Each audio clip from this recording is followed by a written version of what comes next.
魏兄甘心偌大的心血扶持起来的势力，最后被一个人夺去。若是道友肯和我联手的话，我甚至可以在一些事情上退让一些。在下没兴趣多事，况且合欢兄不觉得现在在动这些脑筋迟了些吗？若是此人元婴初期，道友肯付出足够的代价，在下倒也会心动。现在对方即使修为还未及我等，但在神通上也不会比我们太弱，在下没兴趣结下一位和自己同级的仇家，更不想给本门疑惑无穷。合欢道友不要忘了，我们这种等级的存在，想要彻底灭杀几乎不太可能，就算事先计划的再周全，也大有功亏一篑的可能。当然，若是能够凑齐当初对付古魔的那种阵容，就另当别论。但以我看来，道友还是不要做这些无用的小动作，反而图招惹此人的敌意。毕竟就算这人真有机会一统天南，也不会延长多久。不要忘了，当初曾经雄霸过整个天南的那名化神期修士的下场。合欢老魔听到这些话后，随即若有所思地默然了下来，也不知是否听进了魏无涯的这些话。而此时，韩立和智阳上人已经深入漩涡之下数千丈，在灵气重压之下，二人自然不可能瞬间飞至底部，只能缓缓而下。韩立早将蓝光遁祭出，作为一层蓝色光罩护住了全身，同时30余口金色飞剑化为片片剑影，在身体四周飞快地转动不停，身形向下不停沉去。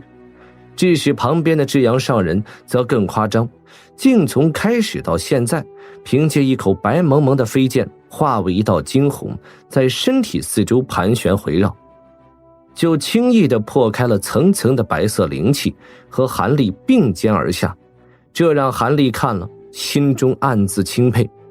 这些元婴后期的老怪物，果然都是一些不同寻常的存在。想到这里，韩立再用神识向下方扫了一下，结果仅仅渗透下方10余丈后，神识就被反弹了开来，一点效果都没有。至于明清灵眼，倒是能多穿透一些距离，达到30-40丈之远，但是目中所看之处仍是白蒙蒙一片。倒是那些时不时出现的灵气漩涡，无法逃脱灵眼的神通，全都被韩立事先看到并巧妙地躲了过去。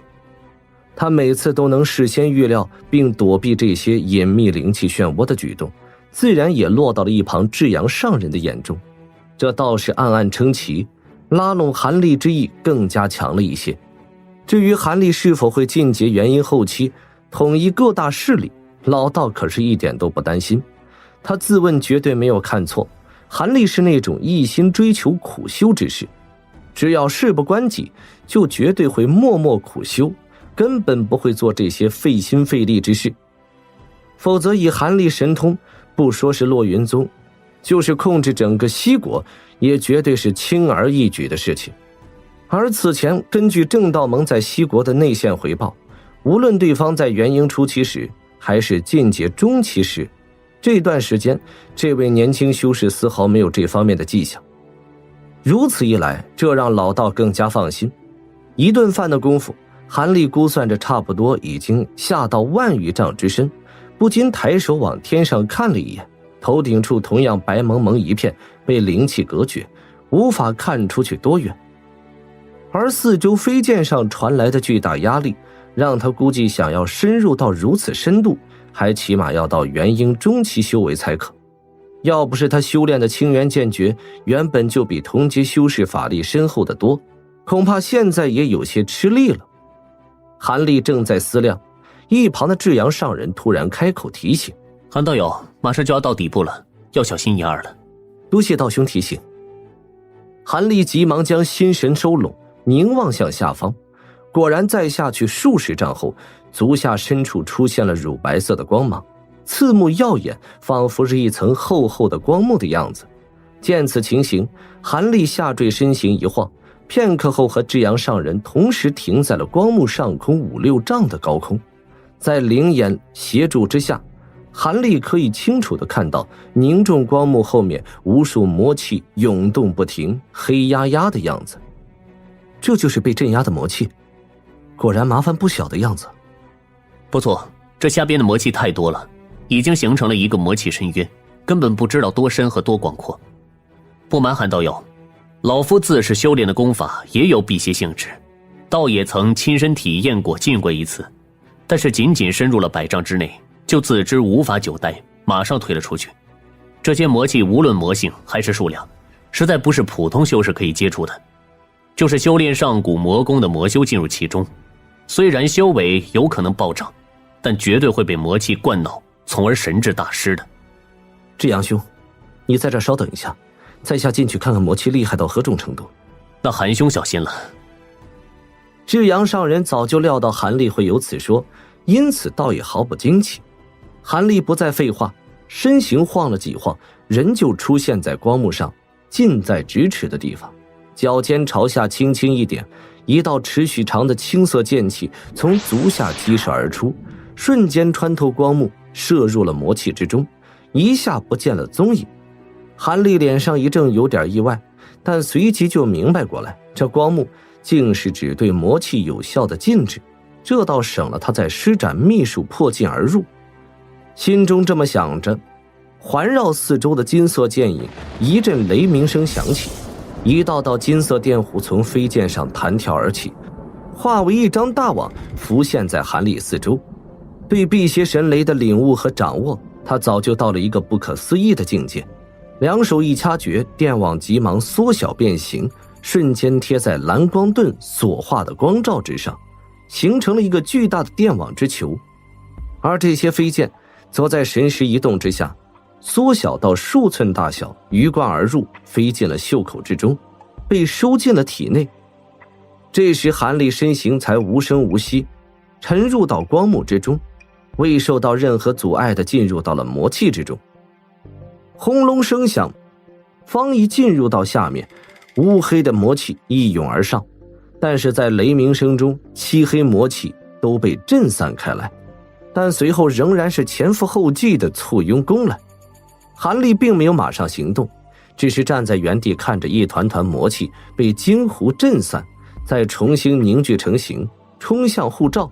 韩立眉头一皱，估计着辟邪神雷消耗的速度，心中有了一些底。他摇头想了想，终于向魔气深处飞去。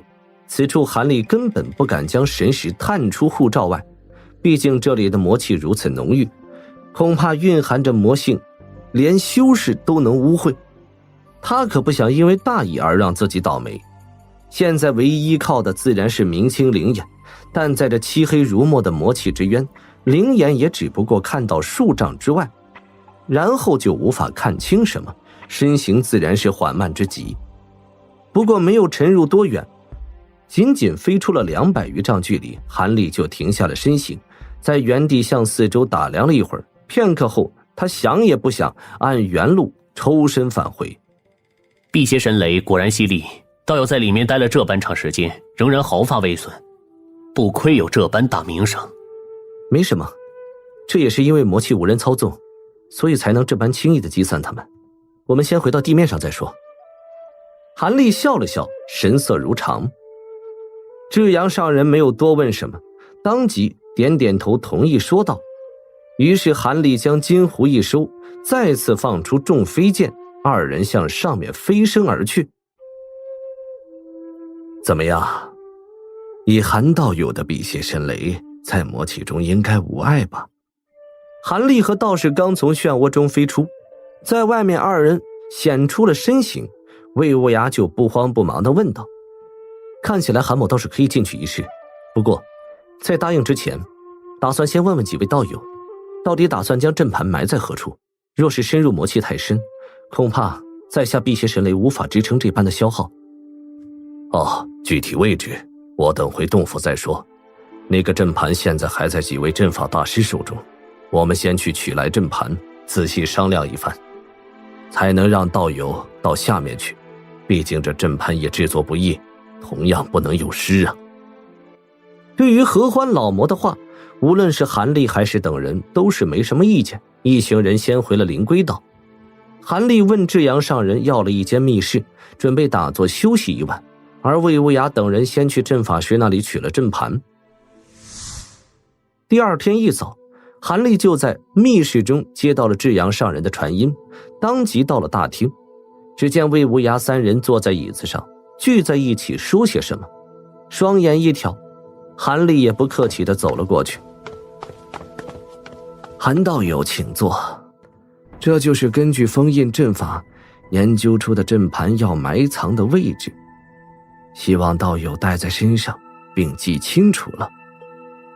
魏无涯一见韩立过来，立刻客气地招呼，并手掌一翻，一枚淡红色的玉简放在了身前的桌上。哦，在下看看。韩立不动声色的一招手，玉简嗖的一声自行飞射而来，被他一把抓在手中，随后随意地坐在附近的另一张椅子上，将神识沉浸在玉简之中。半晌之后，韩立神识渐变，等他将神识从玉简中抽出来时，脸色完全阴沉了下来。三位道友让韩某深入如此深的地方布下阵盘，是不是只想在下有去无回呀？道友怎会有此言？虽然阵盘布置的位置深了些，但是韩道友有辟邪神雷护身，到那里应该不成问题，是吧？是吗？合欢兄难道认为韩某的辟邪神雷永远不会消耗的吗？或者只要阵盘布好，就无需考虑回来的事情？听道友的意思，拥有的辟邪神雷不足以支撑你往返一趟。可魏某记得，在坠魔谷和古魔一战，道友使出的辟邪神雷数量可是不少，应该不成问题吧？几位道友就是进入过魔气中，恐怕也没有深入下面多深吧？啊，魏道友此话是……合欢老魔闪动了几下目光，却没有说话，而智阳上人则低下头去，似乎在思量着什么。若是深入过下面一定深度的话，应该很清楚，那魔气越往深下去，魔气中蕴含的魔气就会越大，辟邪神雷消耗的也越快。这是在下深入200丈后才得出的结论。韩某虽然拥有辟邪神雷不错，但在数千丈下的魔气绝对支持不了多久。有这种事情，智阳兄，我们三人中你深入魔气最深，此事是否当真？的确有此事不见。在下运用秘功深入魔气深些的时候，的确感觉到法力流失比刚才入魔气中快了一些。我原本以为韩道友没有发现此事，正想出言提醒一二呢。如此一说，当初我们要让修士携带退魔之宝进入魔气之中，即使刚开始安然无恙，但一深入其中，同样还会有被魔化的危险。不错，所以贫道对先前计划一直兴趣不大，但在韩道友未出现之前，又有其他办法，所以也未阻止。韩立冷眼旁观着三人的对话和表情，心中却有些郁闷。他实在看不出这三位是真不知此事，还是故意约好，存心不良。但不管怎么说，这也是对方的失误，他自然不能轻易地答应此事。